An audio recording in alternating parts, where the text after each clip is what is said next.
Assalamualaikum warahmatullahi wabarakatuh. Waalaikumsalam warahmatullahi Hamdan wabarakatuh. wa syukran lillah, salatan wa salaman ala rasulillah wa ala alihi wa ashabihi wa man wala amma ba'da. Pemirsa yang budiman dimanapun Anda berada, Alhamdulillah pada kesempatan ini kita bisa mengawali siaran perdana Pojok Turos Fakultas Usuluddin Adab dan Dakwah UIN Kiai Haji Abdurrahman Wahid Pekalongan. Insya Allah dalam kegiatan podcast Pojok Turos ini kita akan mengkaji berbagai macam literatur Turos. Salah satunya adalah yang akan kita kaji kali ini dengan judul kitab adalah Tadhkiratus Sami wal Mutakallim fi Adabil Alim wal Mutakallim. Sahabat pemirsa semua, alhamdulillah hari ini kita kedatangan seorang tokoh muda, alim. Beliau adalah Kiai Dr. Hasan Suhaidi. Assalamualaikum Pak Kiai. Waalaikumsalam warahmatullahi wabarakatuh Mas Kiai. Alhamdulillah di tengah kesibukan beliau sebagai wakil dekan 3 Fakultas Usuluddin Adab dan Dakwah, beliau masih menyempatkan waktu untuk menyapa pemirsa semua di kajian Turos pada kesempatan ini. Sehat selalu ya. Alhamdulillah. Terima kasih. Ya. Baik pemirsa semua, di kitab kajian Turos yang berjudul Tadhkiratus Sami wal Mutakallim fi Adabil Alim wal Muta'allim ini adalah sebuah karya monumental dari seorang ulama klasik abad ke-7, yaitu bernama beliau Al-Imam Al-Qadhi Badruddin Muhammad bin Ibrahim bin Sa'dullah bin Jama'ah Al-Kinani Asy-Syafi'i, atau yang kita kenal dengan laqab Ibnu Jama'ah. Ibnu Jama'ah, beliau marganya Kinan dan beliau bermadhab Asy-Syafi'i. Beliau lahir pada tahun 639 Hijriah dan wafat pada tahun 733 Hijriah. Insya Allah sangat menarik, tokoh klasik yang berbicara bagaimana konsep pendidikan. Ya. Luar biasa, mari sama-sama nanti kita simak, akan disampaikan langsung oleh beliau Bapak Kiai Haji Dr. Hasan Suhaidi. Monggo Pak Kiai, sepenuhnya waktu saya serahkan kepada panjenengan. Karena dalam kitab ini terdiri dari 5 bab ya, Kiai ya. Bab yang pertama adalah terkait dengan Fadlul Ilmi wa Ahli. Kemudian yang kedua terkait dengan Fi Adabil Alim. Yang ketiga terkait dengan Fi Adabil Muta'allim. Yang keempat terkait dengan Musahabatil Kitab. Dan yang keempat terkait dengan Fi Adabi Su'nal Madaris. Kami persilahkan Pak Kiai, monggo kerso. Waktu kajian kitab Turos ini saya serahkan kepada panjenengan.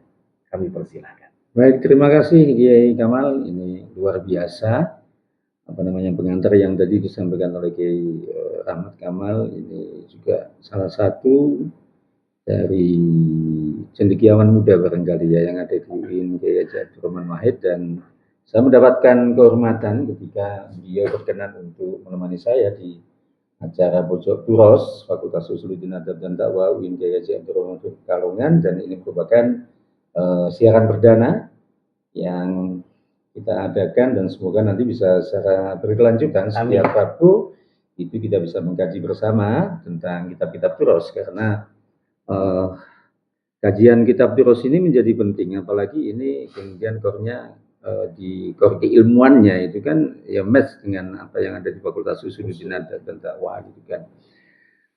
Tadi sudah disampaikan oleh panjenengan bahwa kitab ini adalah kitab klasik, tapi ternyata menarik untuk kemudian kita kaji. Tidak hanya ketokohan dari Al-Kinani Asy-Syafi'i, tapi lebih dari itu bahwa kalau kita melihat kitab ini kan tadi sudah seperti panjenengan sampaikan ya, bagaimana musahabatul kitab ini kan juga sekarang ini nampaknya sudah mulai kurang ya.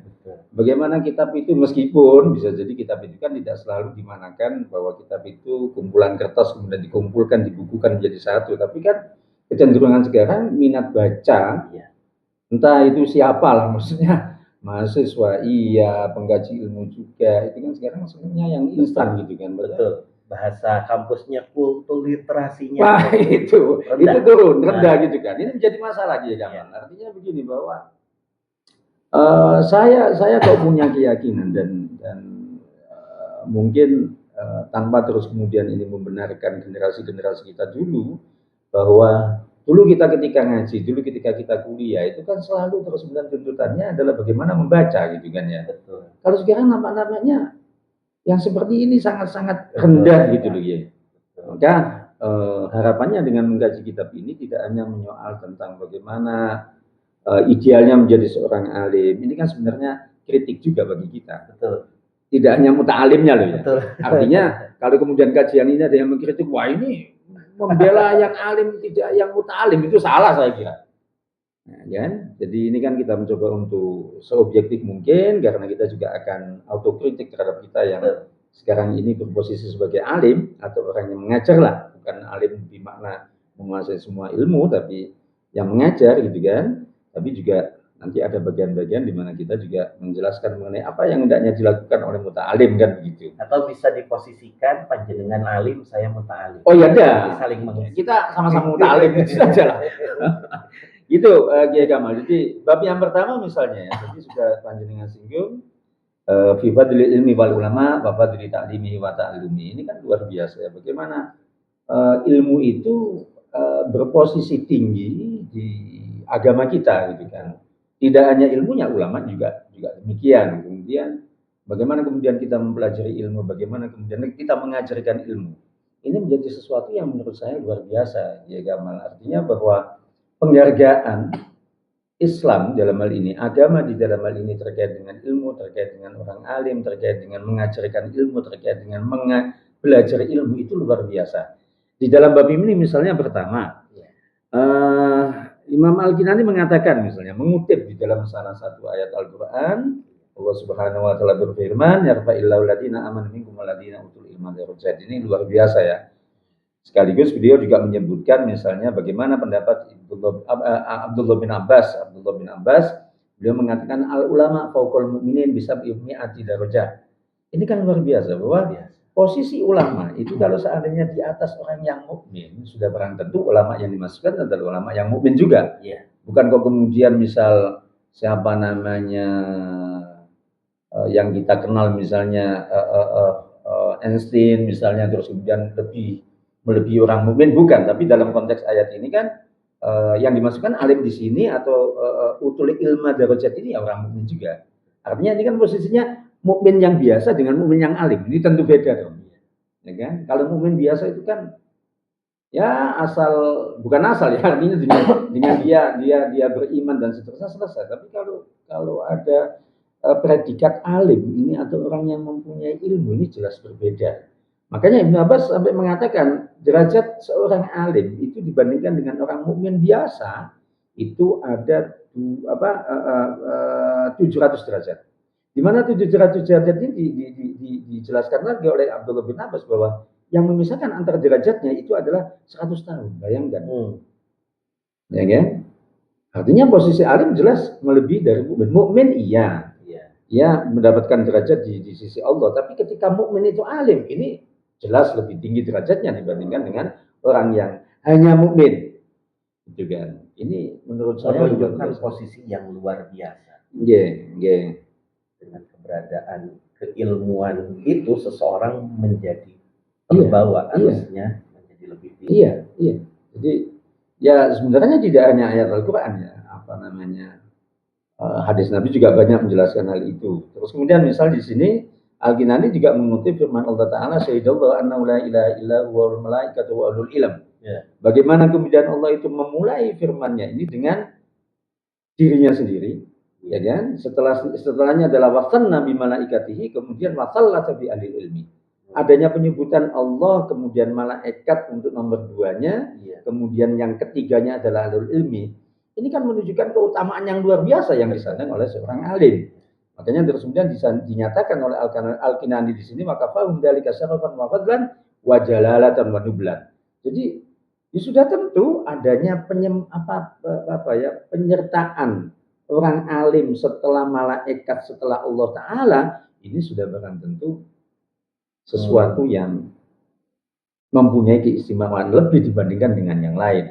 Saya menjadi ingat ya Kamal, di apa namanya ceritanya di Arsy itu, kan? Itu kan terus kemudian ada nama Kanjeng Nabi.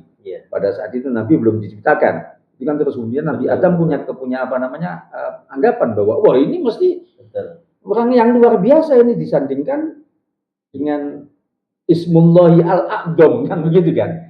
Fi qawaimil arsy la ilaha illallah Muhammadur Rasulullah. Itu mesti Muhammad mesti bukan orang sembarangan gitu kan. Nabi Muhammad bukan orang sembarangan ya. Di dalam ayat ini juga hampir-hampir mirip ya, meskipun dalam hal yang berbeda, tapi bahwa Allah Ta'ala menyebutkan dirinya sendiri, setelahnya kemudian malaikat, setelahnya kemudian adalah ahli ilmi. Ini luar biasa. Atas dasar itu saja mestinya orang tidak, oh iya. Bahasa Pemalangnya tidak sepati-pati. Oke, iya, tidak sepati-pati ya. Apa ya, kalau bahasa Pekalongannya apa?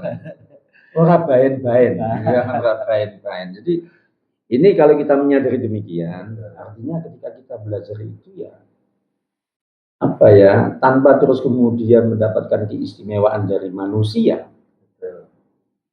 Dengan ayat ini kita cukup untuk terus kemudian apa namanya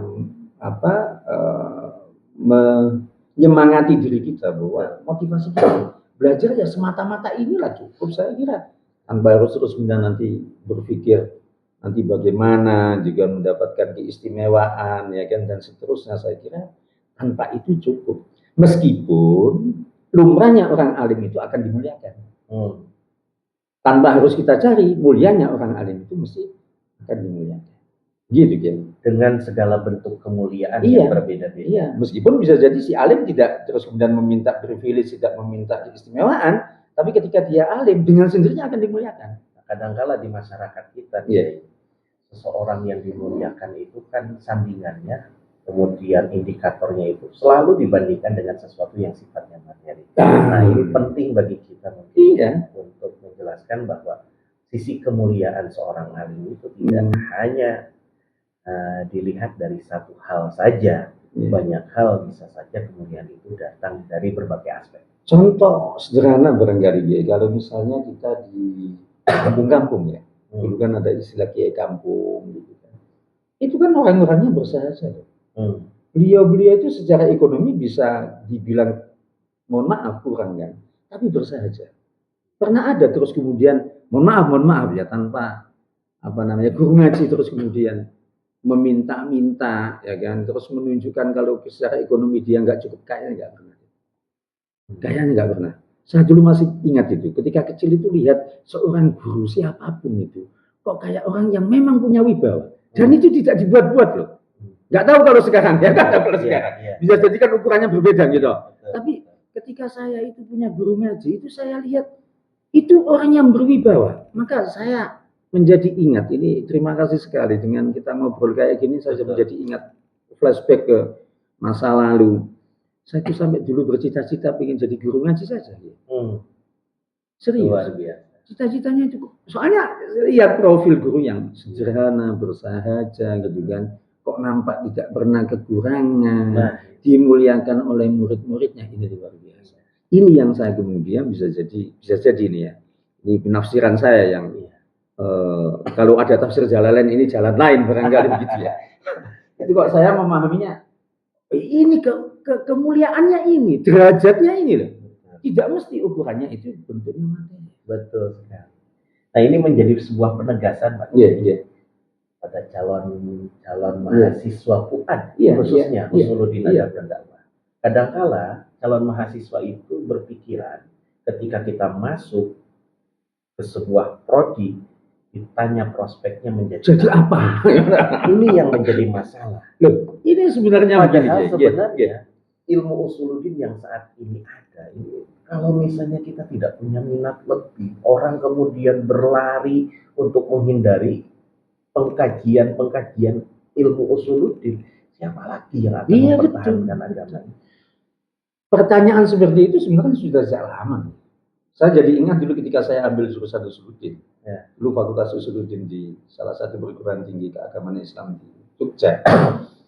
Itu saya pertama masuk Usuluddin jurusannya tafsir hadis. Orang tua saya tanya kok, nanti lulus mau jadi apa? Saya dengan apa ya nggak punya pikiran apa-apa saat itu. Saya juga tidak memahami saat itu nanti kompetensi lulusannya kayak apa. Saya dengan agak-agak bercanda saya bilang jadi takbir masjid Pak. Dan itu ternyata terkabul itu. Iya. Saya pertama kali di Pekalongan itu jadi takbir di beberapa masjid.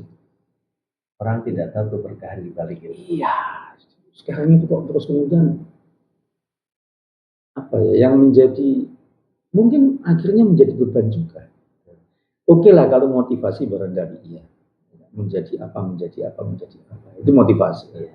Tapi tidak terus kemudian itu dijadikan sebagai sesuatu yang betul motivasi utama. Iya, terus kalau begini jadi begini. Itu ya. Lanjutkan. Oke, terus kemudian ya kan. Ini saya senang kalau Pak Kamal yang mendampingi karena beliau ini kebetulan guru saya dalam bidang tertentu ketika saya ambil S3. Saya masih ingat betul dan saya tidak melupakan jasa beliau itu ya karena ini sudah melewati tema ini.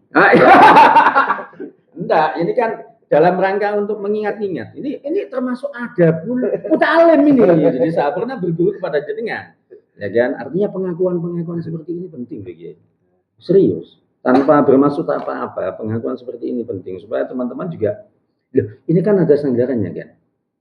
Bagaimana Sayyidina Ali itu mengatakan ana abdu man allamani walau harfan. Saya adalah budak orang yang mengajarkan saya meskipun satu huruf. Oh, saya coba seperti Sayyidina Ali gitu loh. Kiai Kamal habis ini pengen apa kita temui. Abdu man allamani walau harfan itu tadi. Lah ini terus kemudian yang berikutnya Alkitab ini menyebutkan firman Allah ya kan Qul hal yastawil ladina ya'lamuna wal ladina la ya'lamun. Kalau seperti ini sudah jelas kan. Posisi orang yang alim dengan muta'alim tentu berbeda. Tentu berbeda. Kan? Terus fas'alu ahla dzikri in kuntum la ta'lamun. Ini jelas. Kita mau tanya ke siapa? Kalau bukan kepada orang yang alim. Iya. Dalam hal apapun kan? Dalam hal apapun. Meskipun juga ada funnya tersendiri ketika di bidangnya masing-masing begitu ya. Jadi menurut saya mestinya kalau seorang pembelajar gitu kan, seorang murid, seorang muta'alim, orang yang sedang dalam proses belajar itu kalau memahami ayat-ayat ini, membaca ayat-ayat ini, saya kira tidak akan kok kemudian merasa sekarang kan pragmatis semua. Betul. Saya tanya, Anda sekolah di mana gitu kan? Kejuruan, kenapa? Ya supaya setelah ini bisa kerja, tapi nyatanya nggak kerja kan repot. Malah justru kayak saya ini nggak ada beban. Kuliah di Usuluddin jadi apa? Takmir masjid sudah selesai. Gitu kan? Mungkin ini pikiran orang dulu. Tapi ya memang zamannya berbeda. Kita mengakui itu, ya kan? Terus kemudian Allah Ta'ala juga berfirman, wa ma ya'qiluha illal alim. Yang luar biasa. Potensi akal itu, saya membahasakannya selalu dan digunakan hanya oleh orang-orang yang alim. Makanya Kiai Kamal sampai dengan sekarang, sejak dulu saya kenal, itu sampai sekarang kelihatan muda. Memang awet muda. Salah satunya itu. Rambut bule putih, tapi semangat masih tetap muda. Belum ada. Saya maksudnya. Kok harus pembelaan ini? Iya benar. Ya. Karena apa ya itu? Enggak jumut. Ya. Selalu bagaimana akal ini digunakan untuk berpikir gitu kan ya. Untuk berpikir. Jadi saya merasakan itu dan saya ketemu dengan alumni juga saya tanya, kamu sekarang ngapain? Saya ngajar. Gimana rasanya ngajar? Enak, Pak. Enaknya apa? Enggak tahu, Pak. Pokoknya enak saja. Bisa jadi itu. Dia belum bisa menyampaikan apa yang saya alami enak itu di sisi mananya, tapi saya yakin itu. Jadi pikirannya selalu berkembang. Ya kan? Betul. Saya kira seperti itu. Kemudian Allah Ta'ala juga berfirman, wa qala ta'ala bal huwa ayatun bayyinatun fi suduril ladina utul ilm. Coba. Tanda-tanda kekuasaan Allah itu hanya ada dan dimiliki oleh orang-orang yang alim saja. Iya kan ya? Gimana? Sebenarnya semakin tinggi keilmuan seseorang, maka dia akan semakin punya potensi untuk mengenali tanda-tanda kebesaran Tuhan. Umpama yaqilu ilal alim. Bagaimana kita bisa memahami tanda-tanda kekuasaan Tuhan kalau kita tidak alim? Ya. Maka saya kira ini menjadi penting ya. Ini yang berbicara tentang keutamaan orang yang alim, termasuk juga apa? Meskipun ini juga punya pemaknaan lain, artinya bisa mempunyai makna yang luas. Di mana Allah Taala berfirman, "Innama yakhshallaha min ibadil ulama." Ini artinya apa? Bahwa idealnya seorang alim itu ya hamba-hamba Allah yang takut kepada Allah Subhanahu wa Ta'ala. Ini kalau saya membahasakan lebih kepada citra diri seorang alim itu mestinya begini. Ada komentar tentang al-ulama. Apa tuh? Ada sebagian tokoh yang kemudian memberikan sebuah penafsiran bahwa al-ulama di sana tidak termasuk hanya dalam kategori kelompok manusia saja, katanya begitu. Oh gitu. Iya. Mungkin bisa dijabarkan lebih. Gimana kalau pendapat mereka gimana? Termasuk? Jadi sebenarnya semua makhluk yang ada di dunia ini bisa memiliki potensi sebagai ulama ketika indikatornya adalah yakhshallah. Akan tetapi memang itu apa ya? Mukhtalaf. Kalau saya begini, saya ya, ketika orang itu benar alim, maka sudah barang tentu akan muncul sifat khosyah. Kalau hanya takut, seorang abid pun bisa jadi takut. Tanpa dilandasi oleh kepintaran, orang bisa jadi takut. Ya kan? Tapi kalau orang alim, sudah barang tentu akan takut.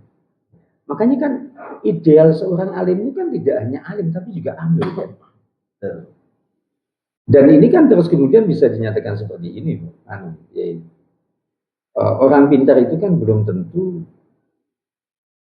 mempunyai kepintaran dalam hal yang lain. Pintar dalam bidang tertentu, tapi bisa jadi sosialnya tidak pintar. Orang pintar, tapi arahnya hanya untuk minterin orang, kan begitu kan? Ya kan ya? Ini tentu terkecualikan. Harusnya indikator dari seorang alim salah satunya adalah khosyah. Beres itu. Jadi yang tadi saya lontarkan pertanyaan bahwa ada seorang tokoh yang kemudian mengatakan bahwa ulama itu tidak hanya dalam jenis manusia tapi juga binatang, hewan dan lain sebagainya. Tentu itu sangat ini ya bertolak belakang apalagi dengan ayat yang panjenengan tadi sampaikan. Bagaimana potensi akal hayawan. Betul sekali. Maka penafsiran yang demikian tadi mengatakan bahwa yang penting itu ya syallah, entah itu manusia atau hewan, ya tetap itu tidak masuk dalam illallah. Saya kira demikian, ya. Jadi memang khosyatullah itu muncul ketika orang itu alim. Jadi dan alim di sini adalah yang berakal itu, yang memanfaatkan potensi akalnya. Dan selain manusia tidak punya potensi akal. Dan ayat Al-Quran kan banyak juga yang kemudian diakhiri dengan pernyataan afala ta'qilu. Afala ta'lamu, afala tatadzakkaru. Ini kan ya arahnya kepada manusia dong. Betul, manusia. Meskipun tidak aja manusia, tapi di sini juga ya pokoknya yang mukhatab itu kan termasuk juga alamin itu kan. Alamin itu kan berarti tidak hanya alam manusia kan saja, tapi juga alam jin. Dan sebetulnya masuk dalam kategori, makanya ada jin alim juga. Sudah pernah kemasukan khodam atau jin alim belum ya? Belum. Itu perlu dicoba itu. Oh nanti ngerjain apa cepat itu. Lah iya karena jin juga ada yang alim. Sekarang jin itu masuk ke ranah teknologi ya. Wah gitu ya, wah ini menarik. Chat GPT. Wah iya ya. Iya iya iya iya. Ya.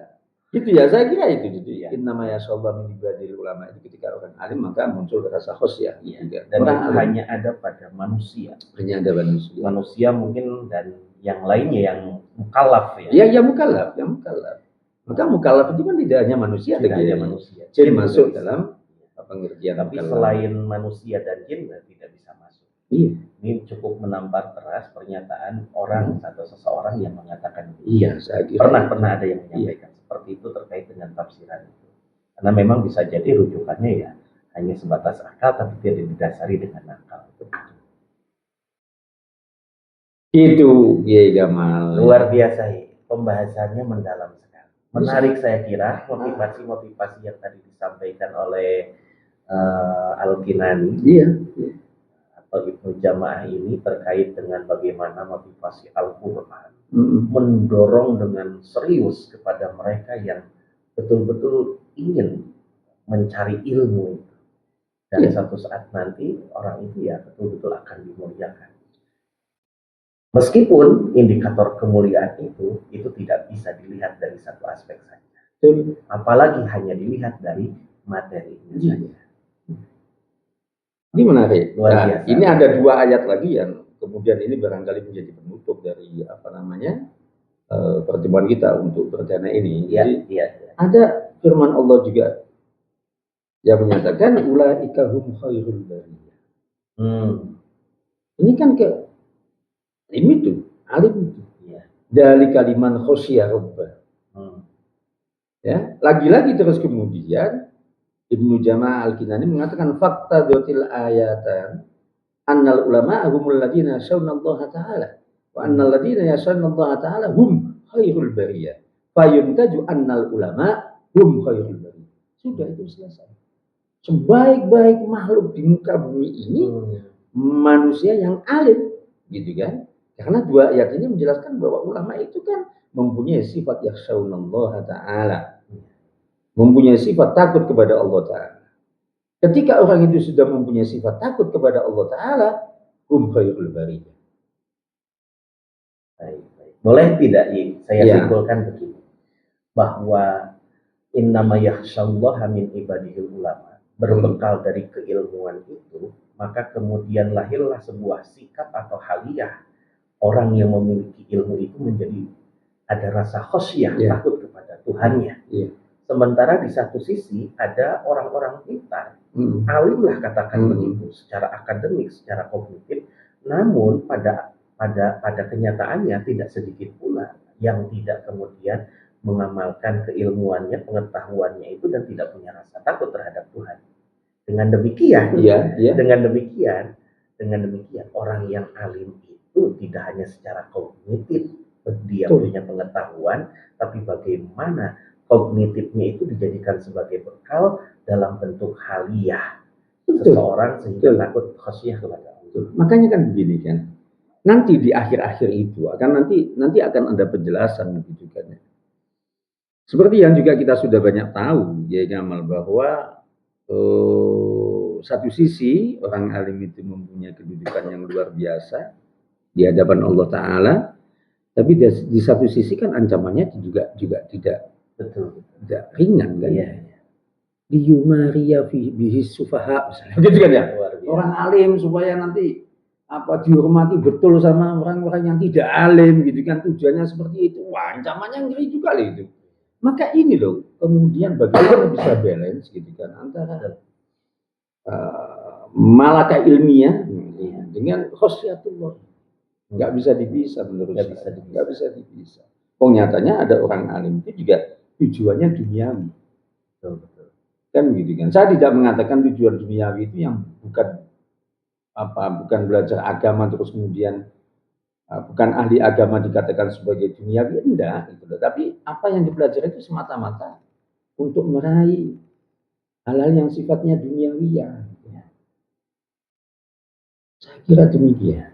Dan ini satu pelajaran berharga bagi sahabat-sahabat mahasiswa yang mungkin menjadi pemirsa pada kesempatan ini, bahwa ternyata pendidikan itu adalah sebuah proses panjang yang tidak dipisahkan antara pengetahuan berupa kognitif dengan afektif sikap, apalagi dengan sebuah tindakan. Iya, betul. Jadi seseorang berhasil dikatakan dia melalui proses pendidikan ketika mampu mengintegrasikan antara keilmuan dengan haliyah atau akhlak keseharian.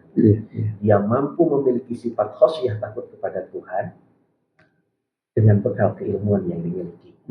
Seandainya ternyata proses pendidikannya tidak mampu menjadikan manusia yang takut kepada Tuhan, maka bisa jadi ada proses pendidikan yang gagal di dalamnya. Sepakat itu. Gitu ya? Iya, sepakat. Saya mengiyakan itu. Maka sangat banyak kan misalnya ulama-ulama yang kemudian mempunyai karya terkait dengan bagaimana idealnya seorang muta'alim, bagaimana idealnya seorang alim. Ya karena memang banyak syarat untuk menjadi seorang muta'alim, banyak syarat untuk menjadi seorang alim. Dan kajian ini sangat penting ya. Oh iya. Harus dilanjutkan. To be continue. Ya, saya kira demikian ya Gamal. Jadi ini pembuka ya. Artinya bahwa Ibnu Jamaah di awal menyampaikan yang demikian ini kan pintu masuk terus kemudian kita bagaimana kita akhirnya kemudian memposisikan diri sebagai alim, memposisikan diri sebagai muta'alim gitu kan. Dalam ranah keilmuan memang menurut saya luar biasa.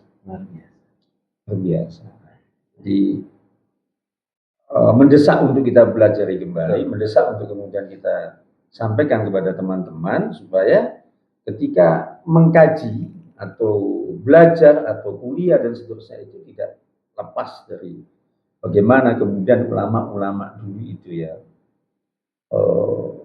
bertindak gitu kan. Bagaimana ulama dulu itu di dalam mencari ilmu itu ada tahapan-tahapan yang harus dilewati begitu kan ya. Dan sebenarnya Nabi juga sudah mengajarkan hal-hal yang demikian ini. Kan? Belum lagi nanti kalau misalnya dikaitkan dengan mohon maaf pitutur-pitutur orang-orang tua kita dulu kan ya. Gitu kan. Sayangnya kan sekarang terus kemudian ya itu kajian-kajian terhadap itu kurang gitu kan ya. Semakin terdistorsi. Bahasa Kiai Kamal terdistorsi begitu. Saya kira demikian Kiai Kamal untuk Baik, terima kasih Pak Kiai Hasan yang sama-sama Kiai Kamal memberikan pencerahan kepada kita semua, sahabat pemirsa semua. Luar biasa tadi pencerahan yang sudah kita dengarkan bersama dari Pak Kiai Hasan. Tetap mengikuti channel YouTube podcast Pojok Turos. Dan jangan lupa kuliah di UIN Gus Dur Pekalongan. Terima kasih, sampai ketemu di lain kesempatan. Wallahul muwaffiq ila aqwamit thoriq. Wassalamualaikum warahmatullahi wabarakatuh. Waalaikumsalam. Terima kasih. Masya Allah.